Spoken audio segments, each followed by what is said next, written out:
नमस्कार मित्रांनो, स्वागत आहे परत एका नवीन व्हिडिओमध्ये। आज आपल्या व्हिडिओमध्ये असं एक अनुभवी व्यक्तिमत्व आलेलं आहे।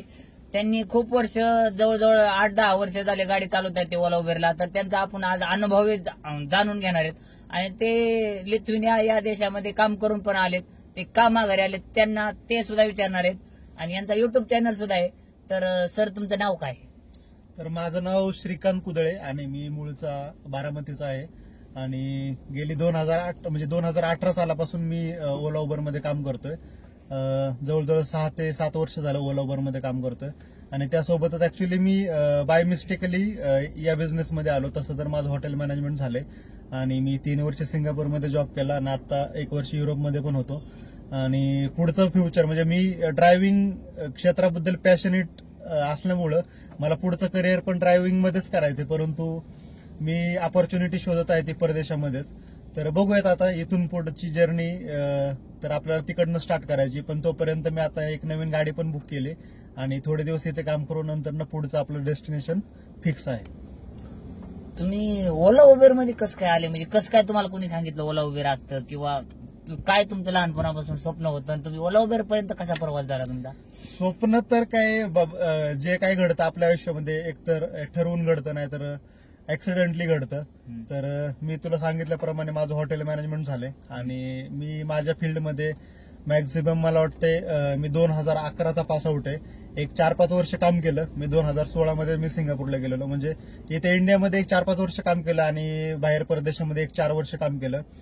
आणि त्यानंतर मी रिटर्न आल्यानंतर इथं बानेरमध्येच हॉटेलचा व्यवसाय पण चालू केला होता, परंतु कोरोनामध्ये म्हणा किंवा इथं बानेर रोडला आता मेट्रोचं काम चालू असल्यामुळं तिथं माझा बिझनेस हा लॉसमध्ये गेला आणि मी तो शटडाऊन केला। तर त्यानंतर मला मी म्हणजे ज्यावेळेस मी हॉटेल रन करत होतो त्यावेळेस मी गाडी पण घेतली होती, की जेणेकरून सामान सुद्धा मी माझ्या हॉटेलचं त्याच्यामध्येच व्हायचो। आणि तसं करत करत ऍक्च्युली कमर्शियल गाडी घेतली होती। मग मी ओला उबर मध्ये पण माझं अकाउंट असल्यामुळे मग मी पार्ट टाइम ते करायचो आणि माझं ज्यावेळेस हॉटेल शटडाऊन झालं त्याच्यानंतर मी फुल टाइम म्हणून करायला लागलो आणि मला हे खूपच आवडायला लागलं आणि त्यानंतरच मी मग फुल टाइमच आता ओला उबर करत होतो। कोणती गाडी घेतली होती? पहिली तर माझी काय वॅगनर होती 2018 मध्ये, आणि आता जी मी केली ती डिझायरच बुक केली। तर ती गाडी पण एक 8-15 दिवसामध्ये भेटेल मला आता। CNG, diesel? सीएनजी। त्यावेळेस तुमचा महिना कसा निघत होता, आता कसा निघतो? काय फरक आहे का रेट मध्ये, किंवा काय फरक जाणवतो? त्यावेळेस ओला उबेर कसं होतं, आता कसं आहे? रेट मध्ये तर फरक आहेच आहे। आता 2018 मध्ये जर आपण सीएनजी चे रेट बघितले तर 48-49 रुपये किलो होते आणि त्यावेळेस पण जे काय आपल्याला पैसे भेटायचे ते 8 रुपये, 9 रुपये, 10 रुपये किलोमीटरने आणि इन्सेंटिव्ह त्यावेळेस भरपूर भेटायचे। परंतु आता सीएनजीचा रेट झालाय 90-91 रुपये आणि जे रेट आहेत ते तर सगळ्यांना माहितीच आहे आता आपल्याला, कारण शुभमचे जेवढे मॅक्झिमम जे सबस्क्रायबर आहेत ते या टुरिस्ट लाईन मधलेच आहेत। भरपूर आता मी पण बघतोय, म्हणजे भरपूर लोकांची आता परिस्थिती खूप खराब आहे। म्हणजे जर आपण एखादा कोणी नवीन या व्यवसायामध्ये एंट्री करतोय आणि जर त्यांना मार्केटचा सर्वे करून जर या व्यवसायात यायचा असेल आणि जर तो मार्केटमध्ये फिरला, 10 लोकांना जर त्यांनी विचारलं की मी गाडी घेऊ का म्हणून, तर त्यातले 10 पैकी मला नाही वाटत कोणी बोलेल की गाडी घे म्हणून। कारण सगळ्यांना वाटतं की आता मार्केट म्हणजे एवढं डाऊन झाले, गाड्या जास्त झाल्यात आणि रेट पण डाऊन झाले, त्याच्यामुळे याच्यामध्ये एवढी अर्निंग नाही।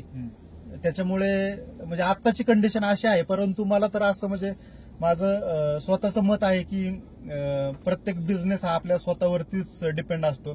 तुम्ही कशा पद्धतीने काम करताय, काय करताय। तुम्ही पहिले माझे व्हिडिओ जर बघत असाल तर माझी वॅगनर होती तरी पण मी 4 वाजता घर सोडायचो, 11-12 वाजेपर्यंत मी 2-2.5 हजार रुपये बिझनेस करून घरी यायचो। म्हणजे बिझनेस कुठलाही असला तरी जोपर्यंत आपण पहाटे म्हणजे जेवढे सकाळी सकाळी घर सोडत नाही तोपर्यंत तुमचा बिझनेस होणारच नाही। आणि आतापर्यंत मी भरपूर जण बघतो, कोणी 8ला निघतं, 9ला निघतं, 10ला निघतं, म्हणजे ज्यावेळेस सगळे लोक ऑफिसमध्ये पोहोचतात त्यावेळेस आपण गाडी काढतो। ट्रिप कशा काय वाजते ना, वाजल्या तरी कमी रेट होतो त्यानंतर, कारण जो पीक हावर असतो 8 ते 11 वाजेपर्यंत, ह्या 3 तासामध्ये चांगल्या पैशाच्या बुकिंग पडतात आणि आपण सगळा तो पीक हावर संपल्यानंतर गाडी ज्यावेळेस बाहेर काढतो त्यावेळेस रेट एकदम डाऊन होतो आणि दिवसाचा धंदा तुमचा एकदम बसलेला असतो। तुम्ही आतापर्यंत सगळ्यात जास्त टॉपचा बिझनेस किती केला? टॉपचा बिझनेस मध्ये मी आता मला पहिल्यापासूनच इंटरसिटीची सवय आहे आणि इंटरसिटी मध्येच म्हणजे काय मी जास्त म्हणजे बाहेर ऑड रोड पण घेत नाही, जास्त करून मॅक्झिमम मी पुणे मुंबईच्याच बुकिंग करतो फक्त. आणि जास्त म्हणजे मी पैसे, हा बिझनेस असा आहे तुम्ही जेवढं म्हणजे सकाळपासून संध्याकाळपर्यंत जेवढं पळाल तेवढं तुम्हाला पैसे तर भेटणारच आहेत. परंतु मग कुठंतरी लिमिट असतं, आपली बॉडी असते ती थकते कुठंतरी. त्याच्यामुळे मी असं नाही की मला 5,000 10,000 कमवायच्यात, मी माझं टार्गेट 3-4 हजाराचं दिवसाचं कम्प्लीट करतो आणि घरी येत असतो. म्हणजे असं नाही की मी म्हणजे एकदम 6,000 7,000 करायचं, म्हणजे असं टार्गेट ठेवून मी काम करत नाही. पण माझं मिनिमम टार्गेट असतं 3 ते 4,000 रुपये डेलीचं. आणि तुमच्या व्हिडिओमध्ये ती डिझायर दिसते ती कसं काय दिसते मग? डिझायर ऍक्च्युली जो माझा तुम्हाला बोललो मी, इंटरसिटीची मला म्हणजे सवयच आहे. आणि आता जसं आता तुम्ही गाड्या बघताय सगळ्या टॉप गाड्या येत आहेत, ओरा झालं, डिझायर झालं, आणि ती जी आपली गाडी होती ती के सिरीज मधली, आता ती काही इंटरसिटीला जास्त चालत नाही. आणि जी डिझायर होती तो माझा मित्रच होता म्हणजे हॉटेल मॅनेजमेंटचा, आणि तो आता युरोपमध्ये गेला होता. तर त्याची गाडी पार्किंगमध्येच उभी असायची. मग मी त्याला विचारलं की बाबा घरीच असते गाडी तर मग मी चालवतो, त्याच्यामुळे ती गाडी मी त्याची रेंटनी घेतली होती. आता तुम्ही जवळजवळ 7-8 वर्ष झालं ओला उबेर चालवताय, तर ह्यामध्ये तुम्हाला काही निगेटिव्ह अनुभव आले का? म्हणजे गाडी बंद पडली असो किंवा कस्टमर बरोबर भांडण झालं असो, असे काही सांगण्यासारखे किस्से आहेत? नाही, कस्टमर सोबत तर भांडण झालंच नाही. परंतु म्हणजे चांगल्या चांगल्या एरियामधले मला जसं आठवतंय की म्हणजे कधी कधी कस्टमर आपल्याला बघा, आता जास्त करून तर डिजिटलचा जमाना आलाय आणि ऑनलाईन ज्यावेळेस आपण ट्रिप एंड करतो आणि आपल्याला पैसे दाखवतात कोणी, मग मॅक्झिमम कस्टमर तर आपल्याला काय करतं की गुगल पे फोन पे करतं.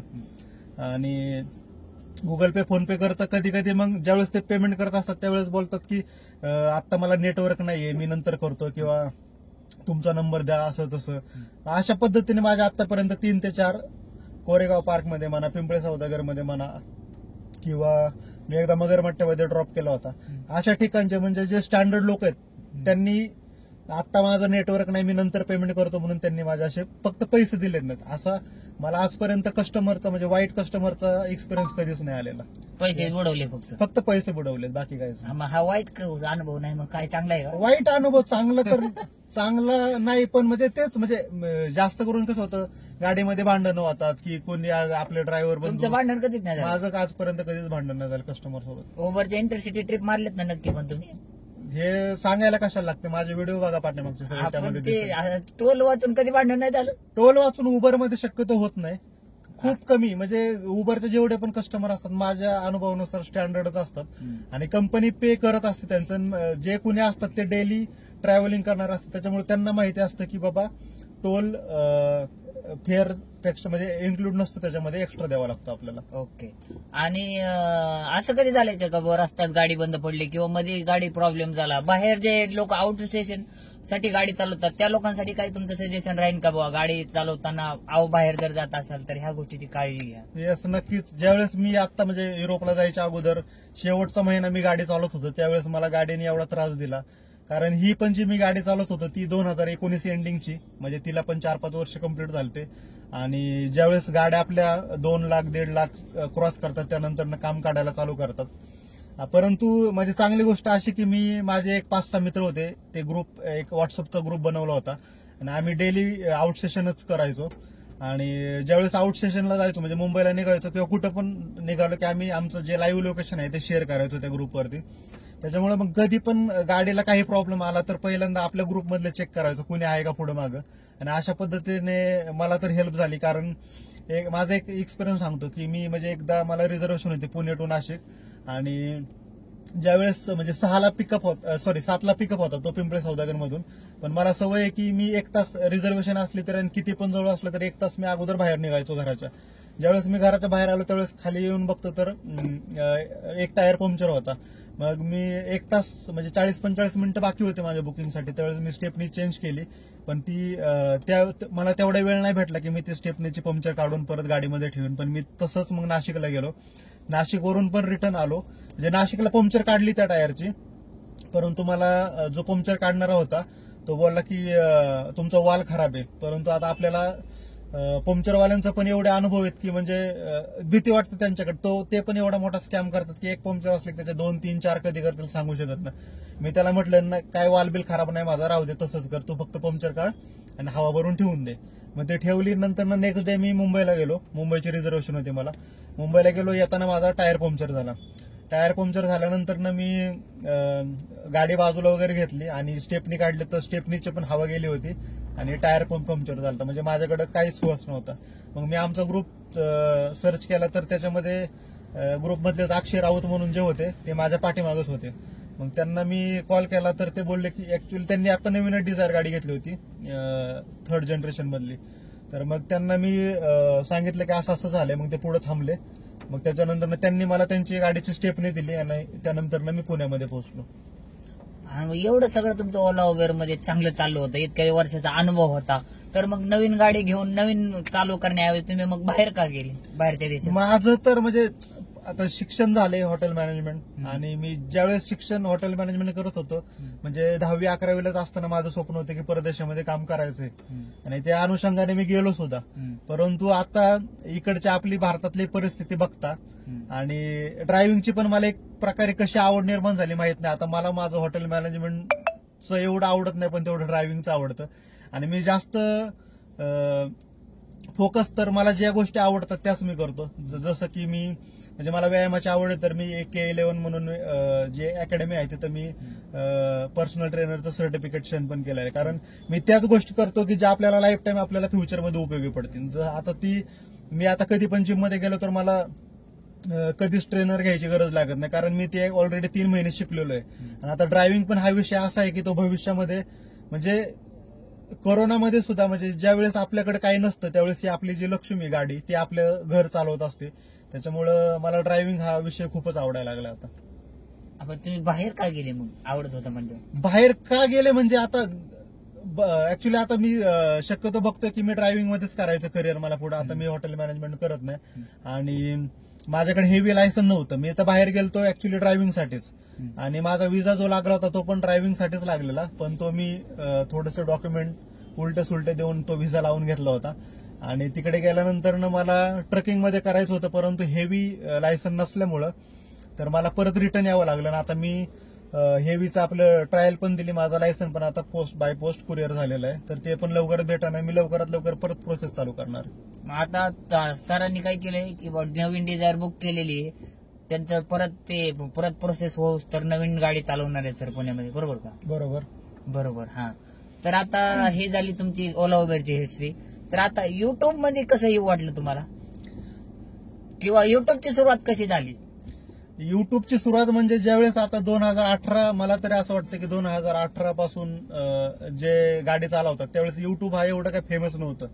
आणि त्यावेळेसचे अनुभव जे मी म्हणजे रोडवरती जाऊन म्हणजे खूप ठिकाणी मी अडकलेलो आहे. म्हणजे ज्या गोष्टी माहिती नसतात आणि एखादी गोष्ट आपण करतो त्यावेळेसच आपल्याला अनुभव येतो. आणि त्या अनुभवानंतरच मी असंच युट्यूब एकदा चेक करत असताना विराज मोरेचा मला व्हिडिओ दिसला आणि तो ज्या पद्धतीने सांगत होता, सगळं शिकवत होता, तसंच मला पण वाटलं की आपण पण बनवू शकतो, आपण पण करू शकतो. म्हणून मी त्याचे व्हिडिओ पाहून मी स्टार्ट केलं होतं. तर मग मला ते आवडायला लागलं, लोकांना पण व्हिडिओ आवडायला लागले. केलं चालू, आलो मी युट्यूब मध्ये. आता पैसे मिळाले युट्यूबचे आले 2-3 पेमेंट आलेत माझे, पण मी जास्त रेग्युलर व्हिडिओ टाकत नाहीत तुझ्यासारखे. ओके. आणि मग काय म्हणायचं होतं, हा काय सुरुवातीला कसं प्रोसेस केलं पाहिजे किंवा कसं ग्रोथ केलं पाहिजे युट्यूब मध्ये, लोकांना थोडं हे मार्गदर्शन करा. मी काय एवढा मोठा युट्यूबर नाही, माझे तर काय 5,000 सबस्क्रायबर, तुझे तरी तसे 7-8,000 तुमचा सबस्क्रायबर. अनुभव कसा आहे की बाबा? अनुभव काय, डेली व्हिडिओ टाकत राहणे, युट्यूबचा हा फंडाच आहे. जेवढे कारण मला सुद्धा पहिलं असं वाटायचं की म्हणजे मी नवीन व्हिडिओ बनवायचो आणि कमेंट करणारे सगळ्यात जास्त ह्याच्यात म्हणजे त्या युट्यूबरसाठी ग्रोथ नाहीतर एकदम डाऊनला तरी येतात. पण तो युट्यूबर असा पाहिजे की जे लोक कमेंट करतात त्यांच्याकडे एकदम दुर्लक्ष केलं पाहिजे, तरच तुम्ही पुढे जाताल. नाहीतर जर माझा तसा स्वभाव होता की एखाद्याने कमेंट केली की मी ती मनाला लावून घ्यायचो आणि मी मध्यंतरी 1-2 महिने व्हिडिओ पण करणं सोडलं होतं. कारण लोक अशी कमेंट, कारण आपण किती पण चांगलं काम केलं ना, हे जे नाव ठेवणारे 2-4 असतात ते असतातच. त्याच्यामुळे मी परत त्या गोष्टी इग्नोर करायला लागलो आणि मग मी परत डेलीचे व्हिडिओ बनवत होतो. आता परत कंटिन्यू करणार आहात? हा, गाडी आल्यानंतर न परत आता कंटेंट तर आपल्याला भेटूनच जाईल, मी करेन कंटिन्यू परत. सरांचे व्हिडिओ पाहूनच मी म्हणजे भरपूर काही शिकलो. ते त्यांच्या जेव्हा युट्यूब चॅनल फेमस होता त्यावेळेस मी स्टार्ट केलं होतं. तर आता त्यांनी व्हिडिओ बनवलं, जवळजवळ 2-3 महिने बनवला नाही, पण आता बनवणार आहे ते, असं नियोजन आहे त्यांचं. नवीन गाडी येते त्यांची मैदानात. तर अजून काय तुम्हाला जाळ्यात घ्यायला बघतोय हा, पण मी अजून काय सापडलो नाही, तर बोल.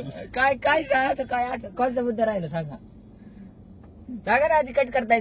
हा, आता एवढ्या सगळ्या अनुभवावरून तुम्ही आपल्या सबस्क्रायबर मित्रांना हे सांगा की बुवा जे नवीन गाडी घेण्याचा विचार करतायत त्यांनी या बिझनेस मध्ये यायला पाहिजे का नाही यायला पाहिजे, काय ह्या बिझनेस मध्ये फ्युचर आहे गाडी बिझनेस मध्ये? तर नवीन जे गाडी, म्हणजे आता तू प्रश्न असा विचारलाय तर ठीक आहे, पण जे कोणी प्लॅनिंग करत आहे नवीन गाडी घ्यायला आणि ज्यांनी कोणी नवीन गाड्या घेतलेल्या आहेत, परंतु माझं एकच सजेशन राहील, कुठलाही बिझनेस करायचा असेल किंवा काही करायचं असेल तर डायरेक्ट स्टार्ट करण्यापेक्षा अगोदर त्याच्यात काम करणं आपल्याला खूप गरजेचं आहे. जर तुम्हाला माहिती नसेल तर एखादी गोष्ट तुम्हाला आता एकदम नवीन आहात, तुम्ही डायरेक्ट शोरूमला जाऊन गाडी विकत घेतली, तुम्हाला ओला उबर काय आहे, कस्टमर कसं आपल्याशी बिहेवियर करतं, बुकिंग कशा येतात, कुठल्या एरियातून जास्त बुकिंग पडतात, काय असतं, हे जोपर्यंत तुम्ही दुसऱ्यांच्या गाडीवरती तुम्हाला समजत नाही तोपर्यंत मी तर सांगेल की तुम्ही गाडी घेण्याचा विचार पण करू नका. अगोदर दुसऱ्यांची गाडी चालवा 1 महिने 2 महिने. आता मी 2018 मध्ये समजा माझी गाडी घेतली होती, परंतु मी आता खूप 6 ते 7 वर्ष गाडी चालवली, त्याच्यानंतर ही परत मी दुसरी गाडी घेतोय. परंतु हे पर्सन टू पर्सन डिपेंड आहे काम कसं करायचं, आणि ज्याला लवकर उठायची सवय नसेल त्याने तर गाडी घेऊच नाही.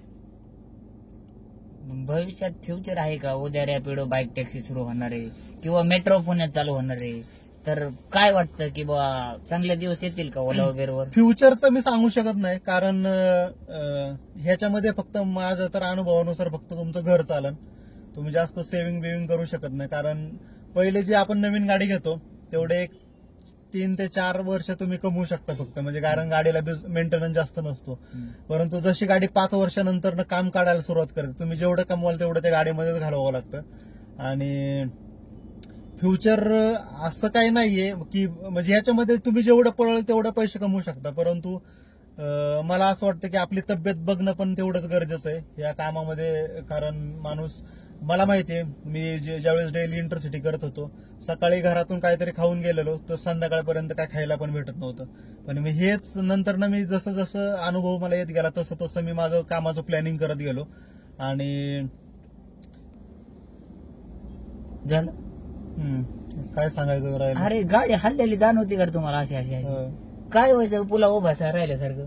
म्हटलं मलाच काय भ्रम होतोय का काय, पण मी बारीक निरीक्षण केलं हालती. बरं, आता काय कोणचा प्रश्न? ओला उबेरला कस्टमर कुठल्या प्रकारचे येतात आणि बरेच लोक प्रायव्हेट मार्केट तयार करतात. तुम्ही सुद्धा 8-10 वर्ष गाडी चालवली म्हटलं, तुमचे प्रायव्हेट कस्टमर बरेच आहेत, तर ते कसे कमवायचे आणि काय कस्टमर बद्दल तुमचा फीडबॅक आहे? प्रायव्हेट कस्टमर कमवायचे असतील तर एकच फंड आहे, तुमची गाडी रोज बाहेरून आणि आतून एकदम क्लीन पाहिजे, चकाचक. ज्यावेळेस कस्टमर एखाद्या गाडीमध्ये बसतं ते पाहूनच खुश झालं पाहिजे. त्याच्यानंतर तुमची ड्रायव्हिंग एकदम क्लीन पाहिजे इन द सेन्स, तुम्ही जर गाडी चालवताय आणि सारखाच फोनवरती बोलताय, कोणाचे फोन आले किंवा व्हॉट्सअपला चॅटिंग करत बसलाय, कस्टमर पाठीमागे बसलेलं असतं परंतु ते आपल्याला सीसीटीव्ही प्रमाणे बघत असतं की हा चालवतोय कसा, काय करतोय. त्याच्यामुळे ह्या गोष्टी पाळणं आपल्याला खूप गरजेचं आहे ज्यावेळेस. आणि माझं तर असं म्हणणं आहे की तुम्ही 2 किलोमीटरचे राईड असू द्या पण 5 स्टारच सर्व्हिस दिली पाहिजे, कारण 2 किलोमीटरचे राईड तुम्हाला उद्या इंटरसिटीची बुकिंग म्हणा किंवा चांगल्या पैशाची प्रायव्हेट बुकिंग पण भेटू शकते त्यांच्यामुळं. त्याच्यामुळे प्रत्येक बुकिंग ही 5 स्टार रेटिंगनीच द्यावी. गाडी आपली स्वच्छ असेल तर काहीच वांधे नाही. आणि एसीची मला सवय झाली, कारण काचा खाली करून आपलं पण गाडीचं इंटेरियर खराब होतं आणि त्याच्यामुळं एसी पण कस्टमरला पाहिजे काय असतं, कस्टमरला जास्त करून एसीच पाहिजे असतो, त्यासाठी तो कॅब बुक करत असतो. आणि एसी तुम्ही तिला गाडी क्लीन ठेवाल, चांगला परफ्यूम असेल तुमचं, म्हणजे आपली जी बॉडी लँग्वेज आहे म्हणा किंवा आपण किती स्वच्छ राहतो त्याच्यावरती पण डिपेंड आहे. स्वच्छ कपडे घालणे, शेविंग केस बिस व्यवस्थित राहणे, या सगळ्या गोष्टी खूप मॅटर करतात. ह्या वेळेस आपण सगळ्या या गोष्टी ठेवू त्यावेळेस प्रायव्हेट बुकिंग मिळण्यासाठी कस्टमर स्वतःहून अप्रोच करतात आपल्याला, तुमचा दादा नंबर द्या, आम्हाला इकडं तिकडं जायचंय. त्याच्यामुळं अशा प्रकारे प्रायव्हेट बुकिंग आपण मिळवू शकतो. आणि आतापर्यंत सगळ्यात लांब बुकिंग कुठे घेऊन गेला तुम्ही? लांब बुकिंग म्हणजे माझी एकच होती 4 दिवसाची कोकण ट्रिप. मी तुझ्यासारखा नागपूर हैदराबाद तिकडे तर काही गेलो नाही आजपर्यंत. तुला तर सांगितलंय की मी फक्त पुणे मुंबईच करतो. जास्तीत जास्त कोल्हापूर, कागल इथपर्यंत गेलो. आणि कोकणमध्ये जी होती ट्रिप माझी ती 4 दिवसाची, ती प्रायव्हेट बुकिंग होती. वा. तर ती पण बुकिंग म्हणजे अशीच होती. मला एक 3 तासाची रेंटल बुकिंग पडलेली, पण गाडी स्वच्छ आणि बोलणं वगैरे व्यवस्थित असल्यामुळे ती बुकिंग मला नेक्स्ट डेच त्यांना कोकणात जायचं होतं, त्यांनी मला ती बुकिंग दिली. ती पण बुकिंग मी 3900 रुपये च्या पॅकेजने घेऊन गेलो होतो. वा. अजून काय? कस्टमर सोबत वाद हा माझा आजपर्यंत कधीच झाला नाही. कारण ज्यावेळेस कस्टमरला पाहिजे असतो एसी, मी तुम्हाला सांगितल्याप्रमाणे एसी, आणि मला सवय आहे पहिल्यापासून अर्ली मॉर्निंग गाडी चालू करणे. मी प्रत्येक कस्टमरला विश करतो. पहिली गोष्ट, गाडीत बसलं की गाय असेल तर गुड मॉर्निंग. कारण सकाळ सकाळ तो असा एक व्यक्ती असतो, ज्यावेळेस कस्टमर घराच्या बाहेर पडतो, त्याच्या फॅमिली नंतर जो अननोन माणसाला भेटतो तो कॅबवाल्याला भेटतो. आणि ज्यावेळेस आपण तो गाडीत बसतो ना, आपण त्याला गुड मॉर्निंग विश करतो, त्यावेळेस म्हणजे तो सुद्धा खुश होऊन जातो. तर ही छोट्या छोट्या गोष्टी असतात. छोट्या छोट्या गोष्टी जर आपण फॉलो केल्या तर नक्कीच आपलं रेटिंग पण, कारण माझ्या आता जवळजवळ 8000 ट्रिप झालेत आणि माझं रेटिंग अजून पण 5 स्टारच आहे. म्हणजे जवळजवळ 4.96, 97 असं काहीतरी आहे. तर कारण एवढ्या ट्रिप करून पण म्हणजे 8000 ट्रिप मध्ये मला आतापर्यंत 3 स्टार आहेत. त्याच्यामध्ये पण मी सर्व्हिस माझी 5 स्टारच दिले होते. पण काही कस्टमरला नाही आवडत, काहींना सवयच असते की बाबा 1 स्टार, 2 स्टार, 3 स्टार देणं. तशा पद्धतीने मला ते स्टार पडलेले आहेत. नाहीतर माझी तरी सवय आहे की प्रत्येक कस्टमरला 5 स्टार सर्व्हिस देण्यास. कधी कंपनीला गाडी लावावी किंवा कंपनीच्या पॅकेजला गाडी लावून द्यावी असं नाही वाटलं का तुम्हाला? मी बिझनेस याच्यासाठी स्टार्ट केलाय की मला कोणाच्या अंडर काम करायचं नाही. म्हणजे कंपनीत जर तुम्ही गाडी लावाल तर तेच आहे, इकडे पिकअपला जा, तिकडे पिकअपला जा, किंवा म्हणजे त्यांचं बंधन आहे आपल्यावरती. आणि 12 तास 14 तास वाटेवरचे जे काय असेल ते. मला स्वतःचा बिझनेस करायचा आहे, याच्यासाठी की मला पाहिजे तेव्हा सुट्टी पाहिजे, पाहिजे तेव्हा लॉग इन करायचं, पाहिजे तेव्हा लॉग आउट करायचं, पाहिजे तेव्हा फ्री व्हायचं. त्याच्यामुळे मी हा बिझनेस चूज केलेला आहे. खरं तर कधी चालून पाहिली गाडी कंपनी? कोणती नाही, कंपनीला गाडी मी लावली पण कधी विचार पण नाही आला डोक्यात की कंपनीला लावावे म्हणून. कारण माझं ज्यावेळेस मी हा बिझनेस करतो एक टार्गेट ठेवूनच चालतो डेलीचं, की बाबा मला आज म्हणजे एवढा बिझनेस करायचा आहे म्हणून. आणि सॅटर्डे संडे शक्यतो मी म्हणजे वीकली एखादा ऑफ घेतो. ओके. असं कधी होतं का की बुवा बाहेर ट्रिप गेले, घरी झोपायला आले, किंवा तुमचं तर मी रेकॉर्ड पाहिले की रोज घरी झोपायलाच येत आहे मुंबईला जाऊन सुद्धा दिवसात? कारण पहिली गोष्ट मी मॅरिड आहे आणि मला घरनच अलाउड नाहीये की कुठं गाडीत झोपताय किंवा बाहेर जाऊन मुक्काम करताय. माझ्यासोबत असं पण घडलंय की कधी कधी मी जर लेट मुंबईला गेलो आणि मुक्कामाची वेळ आली तरी पण मला तिथं मुक्काम करायला येत नव्हतं. मला एमटी म्हणलं तरी घरी यावं लागतं. कारण मला तसं अलाउडच नाही की कुठेतरी जाऊन गाडीत झोपला किंवा बाहेर जाऊन मुक्काम केलाय तरच मला, या बेसिसवरच मला गाडी चालू बोलतात, नाही तर चालू नको. वा, छान. अजून एक गोष्ट की गाडी चालवताना जेवणाचं कधी मागं पुढे होतं का, किंवा घरून जेवण येतं तुम्हाला, किंवा तुम्ही बाहेर जेवता? कसं राहतं जेवायचं? बघ, तसं पाहिलं तर आता तुला सांगितलं मी, मला इंटरसिटीज जास्त आवडतं. लोकलमध्ये करत असेल तर मी जेवायला घरीच असतो. पण ज्यावेळेस मी मुंबईला जातो त्यावेळेस म्हणजे वार शक्यतो, आता आपण मराठी संस्कृतीतले आहेत तर सोमवार झालं, गुरुवार झालं, शनिवार झालं, यावेळेस मी नॉनव्हेज खात नाही. परंतु मी मग बाकीचे जे वार आहेत त्यावेळेस एक 4 ते 5 अंडी बॉईल करत असतो, डब्यामध्ये घेत असतो. आणि जर घरामध्ये सॅलड बिलाड असेल थोडं तर ते कट करून आपलं 2 डबे भरतो, पाण्याची बॉटल, आणि त्याच्यावरतीच जायचं. आणि मग फुटबॉलमध्ये थांबलो तर कधी खाल्लं, कारण शक्यतो आपण बघतो फुटबॉलवाले पण आपल्याला वडापाव देतात आणि चहा देतात, परंतु ते पण काय आपल्यासाठी चांगलं नाहीये. म्हणून मग मी शक्यतो जेवढं जमन मला तेवढं मी घरातून येण्याचा प्रयत्न करतो. एखादं फ्रूट झालं, म्हणजे ऍपल झालं, केळी झालं, ते मी गाडीमध्ये कंटिन्यू असतात माझी. अशा पद्धतीने मी बाहेरचं टाळतो आणि घरातलं खाण्याचा प्रयत्न करत असतो. ओके. आता तुम्ही 8 ते 10 वर्ष झालं गाडी चालवताय, तर असं कधी होत नाही की बाबा घासाघासी झाली किंवा कुठेतरी ठोकाठोकी झाली, तर असं कधी झालंय का तुमच्यासोबत की घासली गाडी किंवा भांडण करण्याची वेळ आली? अशा सिच्युएशन मध्ये काय केलं पाहिजे? आता रोडवरती आपण दररोज चालतो त्याच्यामुळे तर घासाघाशी हा विषय तर चालणारच. पण जेवढं म्हणजे एकदम स्ट्रेट चालणं म्हणजे चालता येईल तेवढा मी प्रयत्न करत असतो.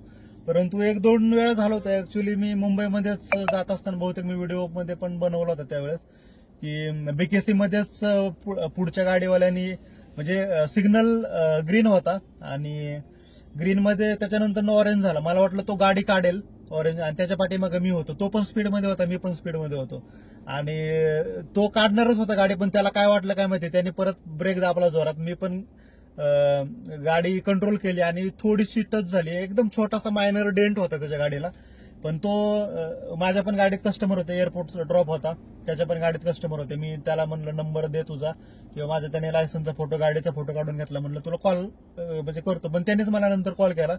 मग तो पैसे मागत होता 3000 रुपये. म्हणजे तसा पाहिला तर डेंट हा खूपच छोटा होता, परंतु मी म्हणजे माझं तरी असं आहे की मी वाद घालत नाही. जेवढा आपल्याला म्हणजे कमी बोलता प्रॉब्लेम सॉल्व्ह होईल अशा पद्धतीनेच करतो. मी त्याला त्यावेळेस 2500 रुपये दिले होते आणि माझ्या गाडीला तर तसे घासाघाशी म्हणजे दुसऱ्यांनी खूप वेळा केले, पण मी ते इग्नोर करतो, जाऊ दे. कारण छोट्या छोट्या गोष्टींवरनं वाद घालण्यात काहीच अर्थ नाही, कारण आपल्याला दिवसभर गाडी चालवायची असते आणि एक छोटासा इन्सिडेंट आपला अख्खा दिवस खराब करू शकतो. त्याच्यामुळं पुढच्याची चूक असो किंवा आपली चूक असो, मी शक्यतो सॉरी म्हणतो, विषय तिथं संपून टाकत असतो. कारण छोट्या गोष्टींमुळे आपल्या दिवसाची पूर्ण वाट लागून जाते. तो सांगा ना, तो म्हण. हा, ती अजून एक गोष्ट विचारायची होती. तर तुम्ही बाहेर देशात जायचं हे कसं कॉन्टॅक्ट लावलं, किंवा तुम्हाला म्हणजे तुम्ही कुणा थ्रू, कशी प्रोसेस कसं असतं, ते बाहेरची लाईफस्टाईल कशी असते त्याविषयी थोडं सांगा. तसं तर मी 2016 मध्ये एक मुंबईचा एजंट होता, त्या थ्रू मी ऍक्च्युली हॉटेल इंडस्ट्रीमध्ये त्यावेळेस गेलेलो सिंगापूरला, आणि त्यानंतर तिथं 2-3 वर्ष काम केल्यानंतर रिटर्न आलो. आणि आता परत सांगितल्याप्रमाणे म्हणजे ड्रायव्हिंग एवढी आवडायला लागली की, आणि युरोपमध्ये शक्यतो मी बघतोय, कारण कॅनडा अमेरिकेमध्ये तर काय जमणार नाही मला, म्हणजे कारण विजा त्याची लॉंग प्रोसेस असते खूप. युरोपमध्ये इझी मध्ये होता, आणि जो हायरिंग करणार आहे तो माझा मित्रच आहे, म्हणजे आपला जवळचाच आहे, म्हणजे जवळचाच मित्र आहे माझा. त्याची एजन्सी आहे, तर तो हायर करतो. तर त्याच्यामुळे मला म्हणजे युरोपला जावंसं वाटतं. युरोपमध्ये म्हणजे इकडचे ड्रायव्हिंग आणि तिकडचे ड्रायव्हिंग मधला थोडासा फरक सांगतो. बाहेर जास्त करून छोट्या गाडीवरती ड्रायव्हर लागत नाहीत. जे कोणी ड्रायव्हर लागतात ते लॉंग ट्रेलर असतात, म्हणजे जे 40 फुटी ट्रेलर असतात त्याच्यावरती असतो. आणि तिथं युरोप म्हटलं की जवळजवळ 28 ते 29 देश आले, आणि त्या देशामधलेच म्हणजे आज फ्रान्समध्ये, उद्या जर्मनीमध्ये, परवा दिवशी बेल्जियम, असं नेदरलँड वगैरे फिरावं लागतं तिथं फक्त. आणि तिकडचं ड्रायव्हिंग म्हणाल तर तिथं जी ड्रायव्हिंग असते ती असते 9 तास, म्हणजे 9 तासाची ड्युटी असते. ते टेकोग्राफ कार्डवरती चालतं सगळं तिकडची ड्रायव्हिंग, आणि 4.5 तास चालवल्यानंतर आपल्याला 45 मिनिटाचा ब्रेक घ्यावाच लागतो हा. त्याच्यानंतर परत 4 तास. आणि जर तुम्हाला पार्किंग वगैरे कुठे भेटत नसेल गाडी लावण्यासाठी संध्याकाळची, तर तुम्ही एखादा तास एक्स्ट्रा ड्रायव्हिंग करू शकता, परंतु तुम्ही 9 तासाच्या वरती ड्रायव्हिंग करू शकत नाही तिकडे, कारण तिथला लॉस आहे. 9 तास ड्रायव्हिंग फक्तच झाली पाहिजे दिवसभरामध्ये, आणि सॅटर्डे संडे एक तुम्हाला सुट्टी भेटते. आणि तिथं कसं होतं, म्हणजे ज्यावेळेस आपल्याला एखादं म्हणजे पोलीस पकडतो, पोलीस पकडल्यानंतर तो आपल्याला काहीच मागत नाही, तो फक्त आपल्याला म्हणतो की तुझं टेकोग्राफ कार्ड दे. त्या कार्डमध्ये आपली पूर्ण कुंडली असते. कुंडली म्हणजे की ज्यावेळेस आपण ते कार्ड म्हणजे आपली ड्युटी चालू करतो, त्यानंतर तुम्ही एखादा तिथला ट्रॅफिक लॉ जर तुम्ही ब्रेक केला असेल तो सुद्धा त्याच्यामध्ये दिसतो. जर 80चं लिमिट आहे, तुम्ही 85-90 ने चाललाय, आणि म्हणजे तुम्ही जेवढे पण रूल्स ब्रेक केले ते सगळे त्या टेकोग्राफ मध्ये डाउनलोड झालेले असतात. आणि ज्यावेळेस पोलीस आपले तो कार्ड घेतो त्यावेळेस त्याला पूर्णपणे आपल्याला म्हणजे तो त्याच्यामध्ये ऑटोमॅटिकली त्याला दिसतं की तू किती रूल ब्रेक केलेत, किंवा तू किती एक्स्ट्रा गाडी चालवली आहे, आणि अशा पद्धतीने मग फाईन बसतो आपल्याला. परंतु असं नाही की तिथं म्हणजे आपल्या इथं ट्रॅफिकचे रूल खूपच वेगळे आहेत, आणि तुला तर माहितीच आहे कसं होतं इथं सगळं. पण म्हणजे त्याच्यामुळे मला तिकडं जायला खूप आवडते, आणि मला एक अनुभव पण घ्यायचा आहे. आणि ड्रायव्हिंग हे असं क्षेत्र आहे की पैसे कमवता कमवता फिरायला भेटतं, आणि मला तेच खूप आवडतं. त्याच्यामुळं काही झालं तरी मला युरोपमध्ये तर जायचं आहेच आहे. पुढील तुला काही वर्षामध्ये मी दिसेल, एकदा माझं लायसन आलं की ती प्रोसेस होईल. आणि दुसरी गोष्ट म्हणजे पगार. तिथं ट्रक ड्रायव्हरला सुद्धा मिनिमम 1500 युरो ते 2200 युरो, म्हणजे तो पगार जाता 1,70,000 ते जवळजवळ 2 लाख क्रॉस, म्हणजे 2-2.25 लाख एवढा सॅलरी भेटते तिथं आपल्याला. सॅटर्डे संडे सुट्टी असते, 9 तास ड्युटी, अशा पद्धतीने सगळी तिथली लाईफ आहे. ऍक्सिडेंट 0 म्हटलं तरी चालन, कारण तिथं ड्रायव्हरला तर एवढी इज्जत असते. आपल्या इथं म्हणजे तिथं टू व्हीलर हा प्रकार शक्यतो कमी, कारण थंडी स्नो जास्त पडत असल्यामुळे टू व्हीलर हा नसतोच, फक्त 4 व्हीलर आणि मोठे ट्रकच असतात. त्याच्यामुळे ट्रॅफिक हा विषय नसतो, आणि ट्रॅफिक जरी झालं तरी 2 गाड्यांच्या मध्ये जवळजवळ 10 ते 15 फुटाचं अंतर असतं. त्याच्यामुळे घासाघासी किंवा कुठे कुणी कोणाला शिवाय देते हे प्रकार तर कधी बघायला भेटतच नाही. आणि ऍक्सिडेंट वगैरे झाला तर पोलीस आल्याशिवाय ते काय कुणी कुणाच्या अंगाला हात लावत नाही, कुणी कोणाला एक शब्दाने पण बोलत नाही. या सगळ्या गोष्टी पोषक गोष्टी म्हटलं तरी चालन तिकडे बाहेर आहेत. प्लस सॅलरी चांगली भेटते. आणि आपण म्हणजे तिकडची अशी प्रोसेस आहे की एक 5-6 महिने तुम्ही कंटिन्यू जर गाडी चालवाल तर 2-3 महिने सुट्टी भेटते आपल्याला, आणि 5-6 महिन्यामध्ये तुम्ही एक 10 ते 12 लाख रुपये आरामात कमवून आणता. त्याच्यामुळं खूपच भारी येते. छान. जर आता तुम्ही इथं उबर चालवलं तर तिकडं बी जाऊन उबरच चालवावं असं काय वाटलं नाही का, किंवा तिकडं छोट्या गाडीवर ड्रायव्हर म्हणून जावा? छोट्या गाडीला तिकडे विजावरती आपल्याला खूप डिपेंड असतं, कारण विजाची पण एक लॉंग प्रोसेस असते, 3 ते 4 महिने लागते. वर्क परमिट एखादा आपला म्हणजे पहिल्यांदा इंटरव्ह्यू होतो, मग वर्क परमिट भेटतं, त्याच्यानंतर ते एम्बेसीला जाऊन डॉक्युमेंट सबमिट करायचे, ह्या त्या गोष्टी होतात. परंतु छोट्या गाडीसाठी खूपच संधी कमी आहेत. परंतु जर तुमच्याकडे स्किल म्हणजे लॉंग ट्रेलर किंवा ट्रक तुम्हाला चालवता येत असेल तर त्यांच्यासाठी खूपच चांगल्या संधी आहेत. आणि भविष्यामध्ये आत्ताच म्हणजे माझ्या मित्रांनी जवळ 30 ते 40 ड्रायव्हर आता हायर केलेत, आणि त्याच्याकडे वेकन्सी पण भरपूर असतात. भविष्यामध्ये जर मला माझ्या चॅनलमधून म्हणा किंवा इन्स्टाच्या पेजवरतून म्हणा की आपल्या महाराष्ट्रातल्या पोरांसाठी जर म्हणजे अशा संधी असतील आणि कोणाला जर करण्याची इच्छा असेल, त्याच्यासाठी फक्त तुमच्याकडे हेवी ड्रायव्हिंगचं लायसन पाहिजे, तुम्हाला इंग्लिश कमीत कमी बेसिक इंग्लिश बोलता आली पाहिजे, आणि जो समोरचा बोलतोय तो समजली पाहिजे. तर ह्या 2-3 गोष्टी जर असतील तर बाहेर तुम्ही सुद्धा काम करू शकता. आणि परंतु त्याच्यासाठी एक प्रोसेसिंग फी असते, कारण एजंट लोक, कारण मी 2016 मध्ये सिंगापूरला गेलो त्यावेळेस मी 4 लाख भरून गेलो होतो, आणि बाकीचा अजून खर्च. तर ह्या ड्रायव्हिंगच्या जॉबसाठी पण जवळजवळ 5 ते 6 लाख रुपये एवढा खर्च होतो. आणि म्हणजे अनुभव असला पण पाहिजे, कारण ते टेस्टिंग तिकडे गेल्यानंतर कंपनी टेस्ट घेते आपली, जास्त करून रिव्हर्स, कारण रिव्हर्सची टेस्ट होते आपली. त्याच्यानंतर 2 गाड्याच्या मध्ये पार्किंग कशी करायची, परत 40 फुटी ट्रेलर असल्यामुळे रस्ते पण कधी कधी छोटे असतात, त्याच्यामध्ये पण चॅलेंजेस भरपूर आहेत. असं नाही की फक्त पैसे भेटतात, काम पण तसंच आहे आणि चॅलेंजेस आहेत.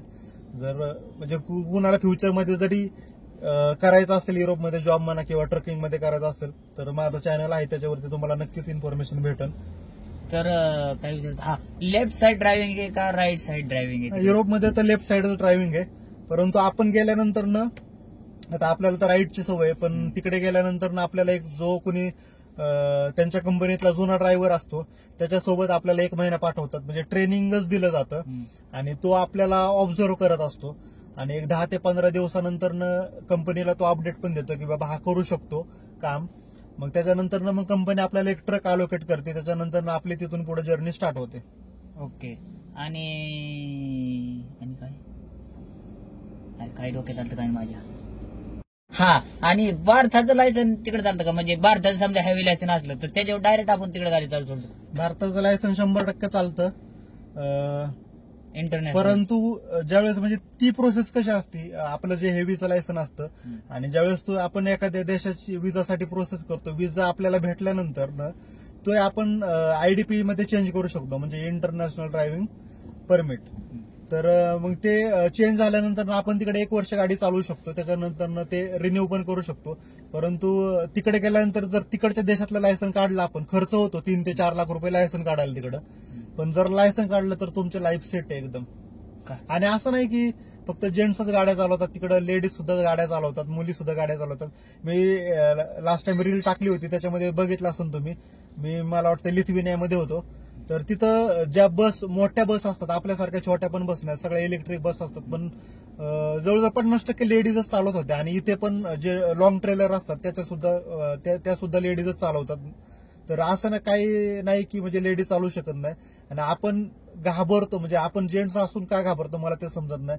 कारण कुठली गोष्ट करायची असेल तर जोपर्यंत आपण डेअरिंग करत नाही तोपर्यंत ते गोष्टीमध्ये आपण सफल होऊ शकत नाही. त्याच्यामुळे घाबरू नका, जे करायचं ते बिंदास करा. चला, मला वाटतंय सगळ्या गोष्टी जवळजवळ कव्हर झालेल्या आहेत. आणि तुम्ही जर यांचा चॅनल बघितला नसेल तर एकदा नक्की जाऊन बघा. तुमचे नाव, चॅनलचं नाव काय आहे? माझं चॅनलचं नाव blog with Shri. Blog with Shri. बऱ्याच दिवसापासून सर व्हिडिओ टाकतात ओला उबेरच्या रिलेटेड. तर तुम्ही त्यांचं एकदा चॅनल नक्की व्हिजिट करा. का तर मी त्यांचे खूप दिवसापासून व्हिडिओ बघत होतो, त्यांचेच बघून मी चालू केली असं म्हणू शकता तुम्ही. तर यांचा चॅनल तुम्ही नक्की एकदा सबस्क्राईब करा. आणि काही गोष्टी राहिल्या असतील तर व्हिडिओ खाली नक्की कमेंट करा. गरज पडल्यास आम्ही पार्ट 2 सुद्धा आणू शकतोय. तर धन्यवाद. व्हिडिओ आवडला तर लाईक, शेअर, सबस्क्राईब नक्की करा. आणि गाडी भाड्याने लागल्यास